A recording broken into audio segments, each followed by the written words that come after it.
The Schweizerische Südostbahn, or SOB for short, is a standard gauge private railway company with 136 kilometers of track.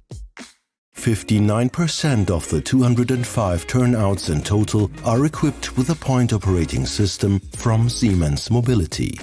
Mit den immer kürzer werdenden Taktzeiten können wir uns in den Infrastrukturausfällen nicht leisten. Wir müssen uns auf die Zuverlässigkeit und Langlebigkeit unserer Weichenstellsysteme verlassen können. Die Weichenstellsysteme von der Siemens Mobility erfüllen die beiden Anforderungen ideal.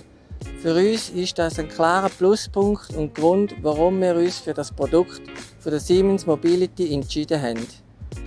Ein weiterer Vorteil ist, dass sie vormontiert zu uns geliefert werden.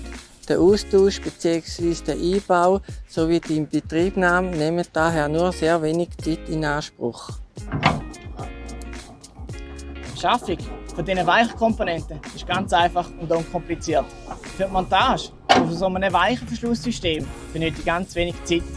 Ich kann den Klinkerverschluss mit nur ganz wenigen Einstellungen in Betrieb nehmen. Machen wir es nochmal. Auf unserem Streckennetz haben wir 121 Weichen, total 198 Klinkerverschlüsse von der Siemens Mobility im Einsatz. Sie sind schnell montiert, wartungsarm und haben einen minimalen Unterhaltsaufwand. In der Regel gibt es nur ein Verschleißteil, das ist die Gleitplatte. Innerhalb von einem Lebenszyklus muss die in der Regel nur 1- bis 2-mal austauscht werden. Neben all diesen anderen positiven Eigenschaften sind also auch die Lebenszykluskosten erfreulich minim.